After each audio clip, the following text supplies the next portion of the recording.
2021년 12월 9일 목요일 천안광성교회 새벽기도회를 시작하겠습니다. 사도신경으로 우리의 신앙을 고백하겠습니다. 나는 전능하신 아버지 하나님 천지의 창조주를 믿습니다. 나는 그의 유일하신 아들 우리 주 예수 그리스도를 믿습니다. 그는 성령으로 잉태되어 동정녀 마리아에게서 나시고 본디오 빌라도에게 고난을 받아 십자가에 못 박혀 죽으시고 장사된 지 사흘 만에 죽은 자 가운데서 다시 살아나셨으며 하늘에 오르시어 전능하신 아버지 하나님 우편에 앉아 계시다가 거기로부터 살아있는 자와 죽은 자를 심판하러 오십니다. 나는 성령을 믿으며 거룩한 공교회와 성도의 교제와 죄를 용서받는 것과 몸의 부활과 영생을 믿습니다. 아멘. 찬송가 502장입니다.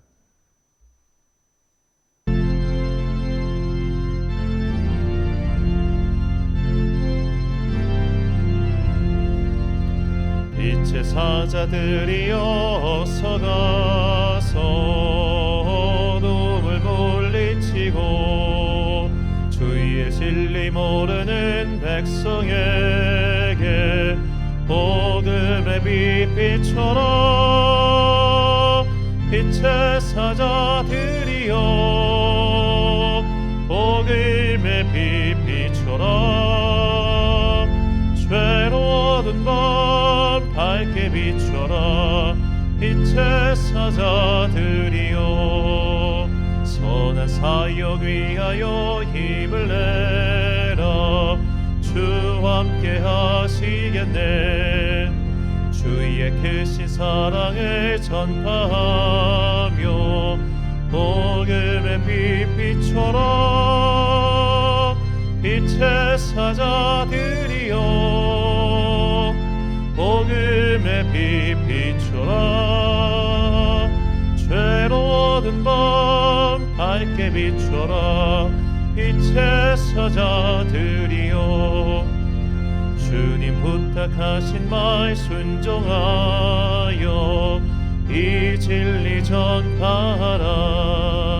산을 넘고 물 건너 힘을 다해 복음의 빛 비춰라. 빛의 사자들이여 복음의 빛 비춰라. 죄로운 밤 밝게 비춰라. 빛의 사자들이여 동서남북 어디나 땅끝까지 주님만 의지하고 눈 어두워 못 보는 백성에게 복음의 빛 비춰라. 빛의 사자들이여 복음의 빛 비춰라. 죄로운 밤 밝게 비춰라. 빛의 사자들이여.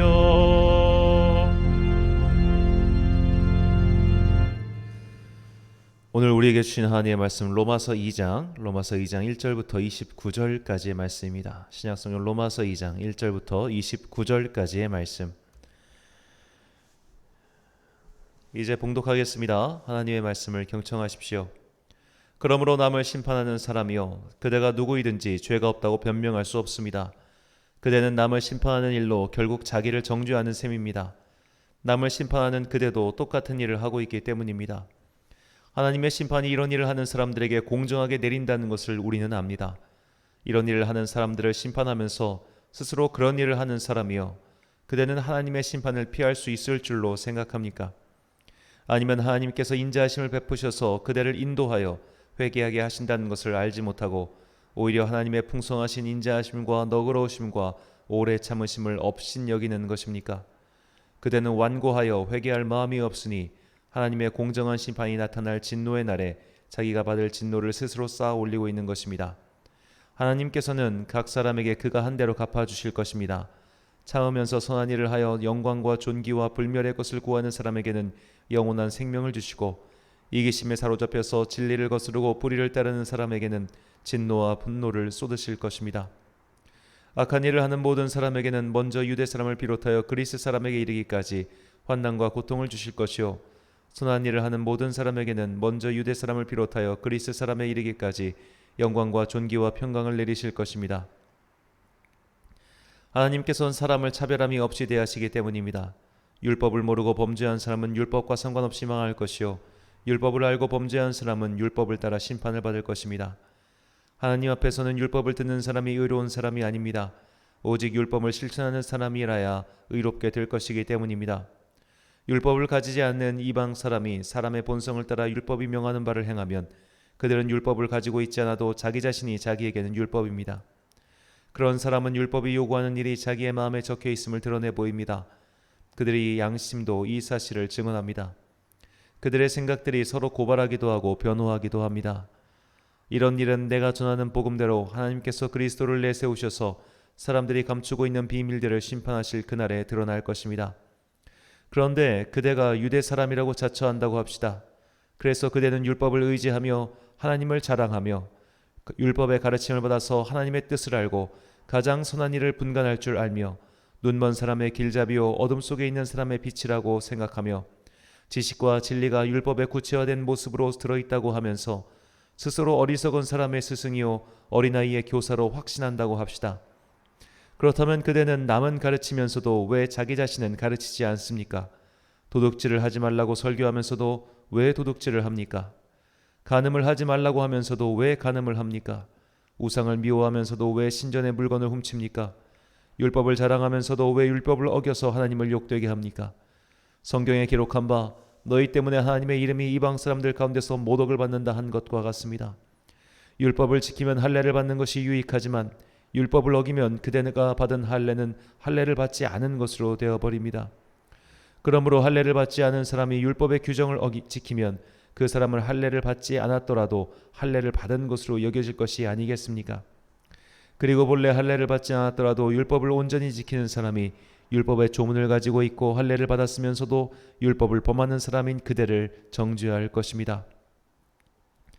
겉모양으로 유대 사람이라고 해서 유대 사람이 아니요 겉모양으로 살갗에 할례를 받았다고 해서 할례가 아닙니다. 오히려 속 사람으로 유대 사람인 이가 유대 사람이며 율법의 조문을 따라서 받는 할례가 아니라 성령으로 마음에 받는 할례가 참 할례입니다. 이런 사람은 사람에게서가 아니라 하나님에게서 칭찬을 받습니다. 아멘. 마귀의 주고에서 벗어나라는 제목으로 하나님의 말씀 선포하겠습니다. 최근 넷플릭스에서 인기를 끌고 있는 한국 드라마가 있습니다. 이 지옥이라는 다소 살벌한 제목을 가진 드라마입니다. 이 드라마의 줄거리는 이렇습니다. 어느 날 갑자기 괴 생물체가 등장해서 사람들에게 나타나 너는 몇 년, 몇 월, 몇 시에 지옥으로 갈 것이다 라고 고지를 합니다. 그리고 그날이 되면 갑자기 괴 생물체가 나타나 그를 죽입니다. 이 현상을 목격한 이들은 공포에 떨게 되는데 갑자기 사이비 교주가 등장해서 자신이 신의 계시를 받았다고 주장하며 이 괴생물들에게 고지를 받고 죽임을 당한 자들은 어떤 죄를 지었기 때문이라고 그래서 심판을 받게 된 것이라고 말을 하죠. 그리고 그 심판 장면을 실시간으로 중계함으로 대중들에게 엄청난 영향력을 행사하게 됩니다. 이 드라마에서 제가 눈여겨본 장면은 대중들의 모습입니다. 대중들은 심판의 장면을 생생하게 지켜보면서 소위 죄인으로 낙인 찍힌 자들에게 무지막지하게 돌을 던집니다. 그리고 이렇게 괴생물체에게 죽임을 당한 자들의 가족을 죄인으로 낙인 찍고 사회적으로 매장시켜 버립니다. 심지어 이런 죄인들의 가족을 찾아다니며 광신적인 폭력을 휘두르는 테러 단체까지 등장하죠. 죄를 지었다고 추정하는 이들에게 무분별하게 돈을 던지고 비난을 쏘아대는 모습은 사실 오늘날 현실과 하등 다를 것이 없었습니다. 사회적으로 조금만 이슈가 되면 무분별한 신상 털기가 횡행합니다. 각종 언론 매체는 하지도 않은 인터뷰를 등장시키고 소위 카더라 통신을 남발하며 관심 끌기에만 집중하죠. 설령 나중에 정정보도 결정이 나도 사람들은 그런 정정보도에는 전혀 관심이 없습니다. 이런 식으로 사회적으로 매장을 당한 이들이 한둘이 아닙니다. 더구나 코로나 시국이 되면서 소위 감염원으로 지목된 이들을 마을 공동체 혹은 주변 사람들이 무차별 폭격을 가하듯 공격하는 일들이 너무나 쉽게 자행되고 있습니다.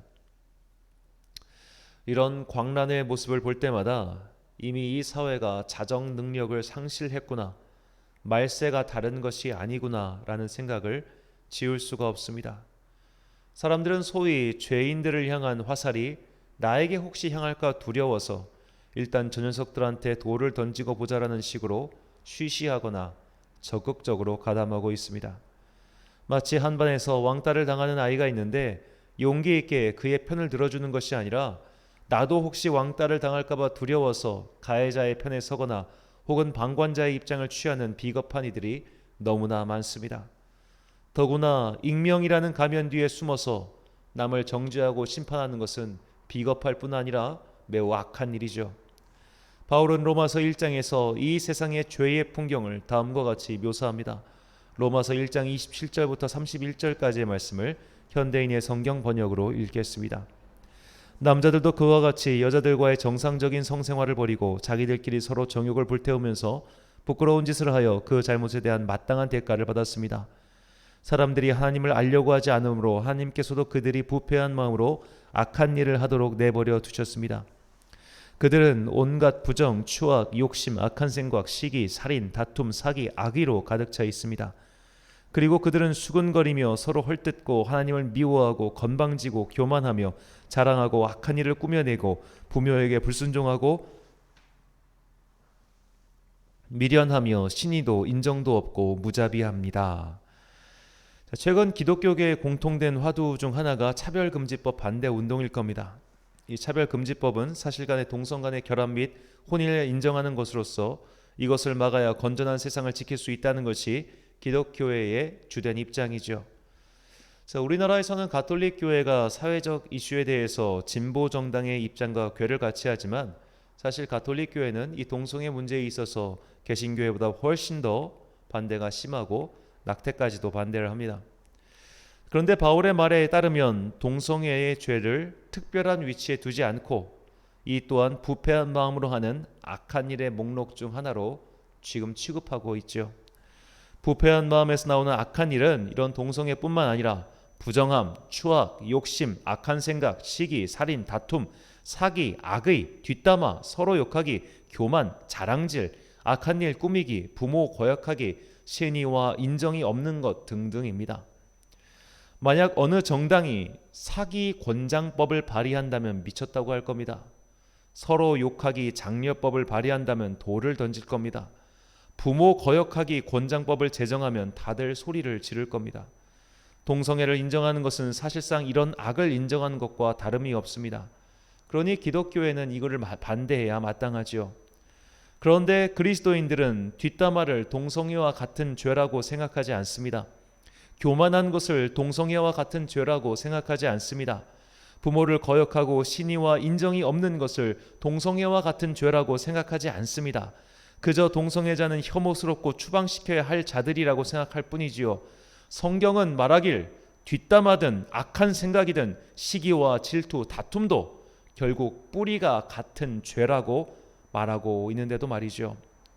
우리는 너무나 죄형 법정주의에 익숙해져 있습니다. 죄라고 해도 그 죄질에 따라 형량이 달라져야 한다고 생각합니다.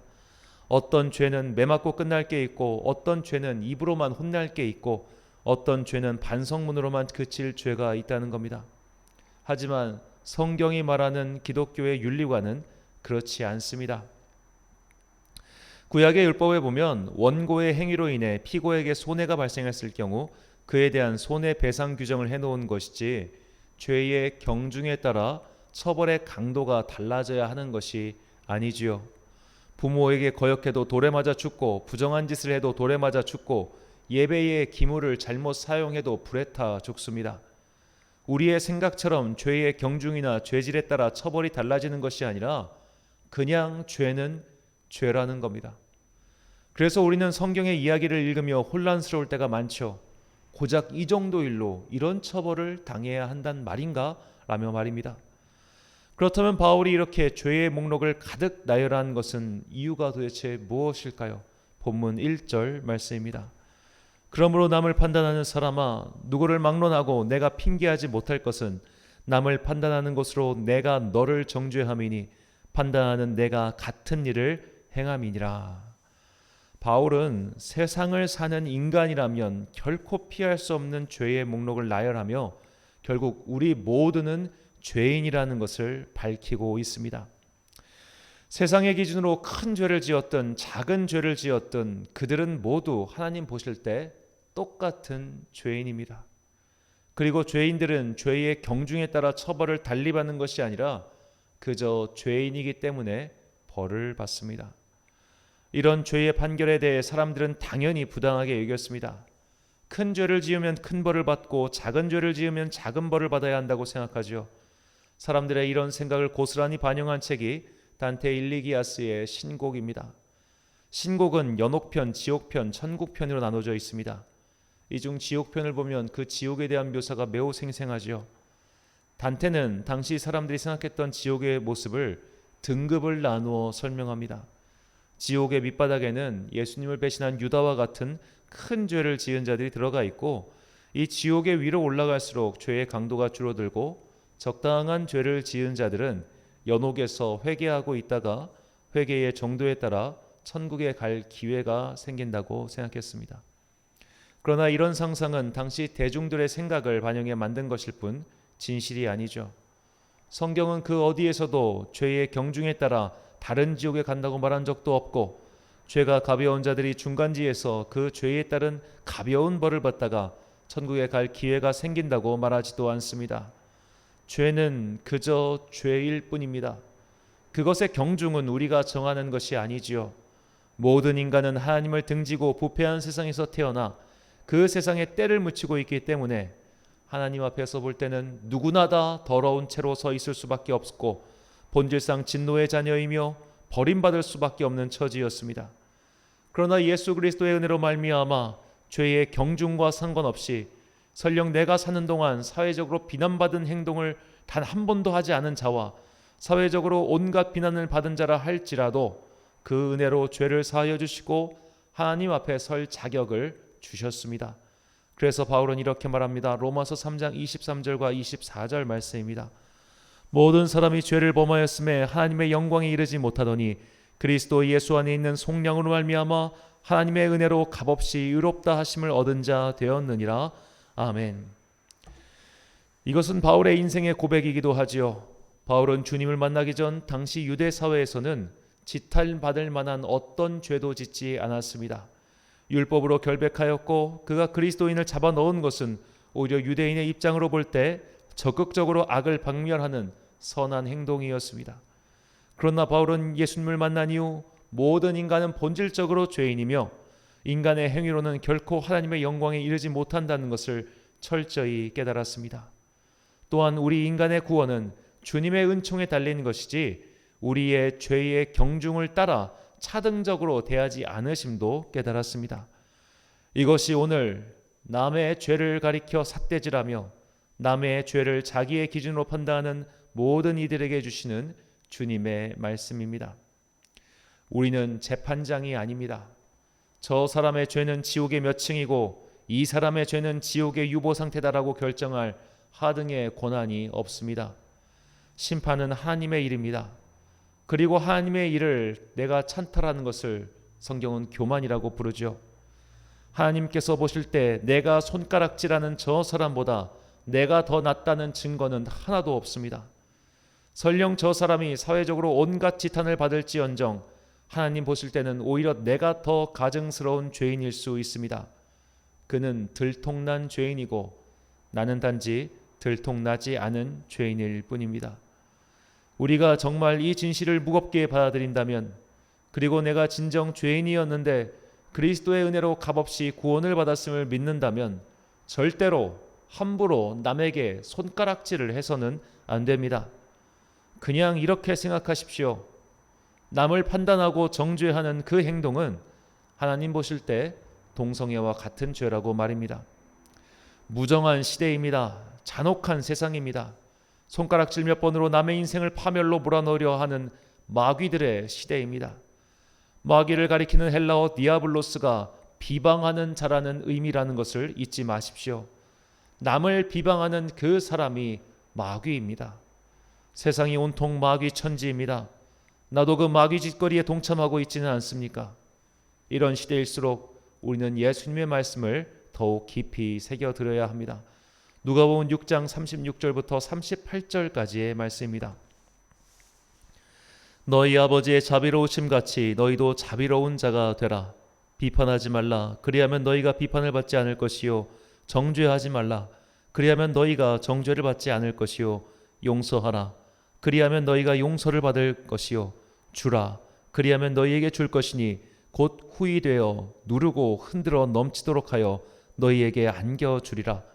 너희가 헤아리는 그 헤아림으로 너희도 헤아림을 도로 받을 것이니라. 아멘. 사랑하는 천안광성교회 성도 여러분, 그리고 이 새벽을 함께 깨우고 계신 귀한 주님의 자녀 여러분, 말씀은 읽으면 읽을수록 우리가 마귀의 세상에서 살고 있다는 생각을 지울 수가 없습니다. 말세를 보고 있다는 생각을 떨쳐낼 수가 없습니다.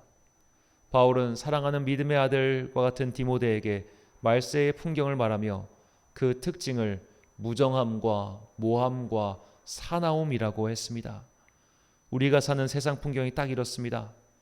과거의 일을 끄집어내어 들춰내서 무정하게 짓밟습니다. 나의 반대편에 선자라면 어떻게든 모함하여 그의 얼굴에 먹칠을 하고 가족들까지 모욕을 줍니다. 용서가 없고 용납이 없고 망각도 없이 그저 사납게 몰아치며 서로가 서로를 향해 날선 칼날로 휘두르고 있습니다. 무엇보다 문제는 이런 무정하고 무자비한 세상에서 소금과 빛으로서 용서하고 받아주며 화해를 도모해야 할 기독교회조차 이런 세상의 풍조에 휘둘려 서로 증오하기에 가담하고 있다는 사실입니다. 이것은 우리가 마귀의 주고 사냥개 노릇을 하고 있는 것과 다름없습니다. 우리는 이런 악에서 돌아서야 합니다. 하나님 앞에 죄의 경중이란 없습니다. 모두가 죄인입니다.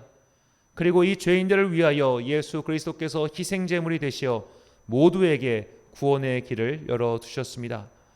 구원의 길에는 이방인이나 유대인이나 세상에서 더 큰 죄인이나 더 작은 죄인의 구분이 없습니다.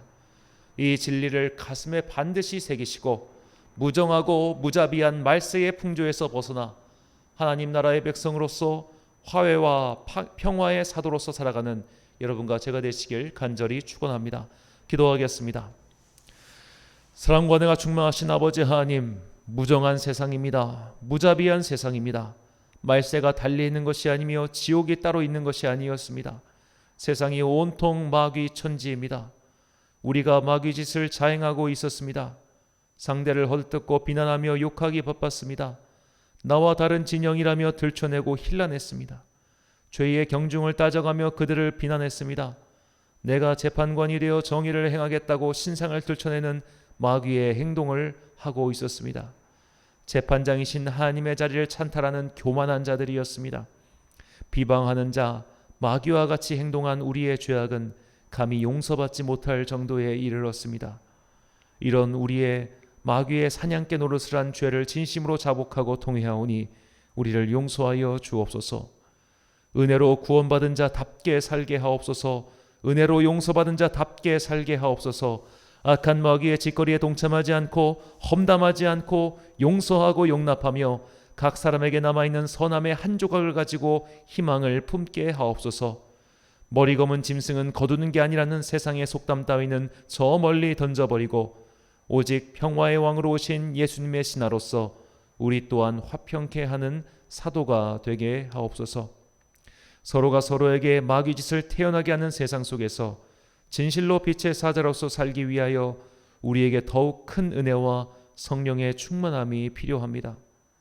오늘도 거룩한 주의 백성으로서 평화의 사자로서 살기를 결단한 주의 자녀들에게 각양의 은혜를 내려주시길 간절히 소망합니다. 우리를 불쌍히 여기사 악에서 건져 주옵소서. 오늘도 참 좋으신 우리 주님의 은총과 평강이 주님의 백성들에게 임하시길 간절히 소망하오며 예수님의 이름으로 기도드립니다. 아멘. 주기도 문하심으로 새벽 기도를 마치겠습니다. 하늘에 계신 우리 아버지, 아버지의 이름을 거룩하게 하시며 아버지의 나라가 오게 하시며 아버지의 뜻이 하늘에서와 같이 땅에서도 이루어지게 하소서. 오늘 우리에게 일용할 양식을 주시고 우리가 우리에게 잘못한 사람을 용서하여 준 것 같이 우리 죄를 용서하여 주시고 우리를 시험에 빠지지 않게 하시고 악에서 구하소서. 나라와 권능과 영광이 영원히 아버지의 것입니다. 아멘.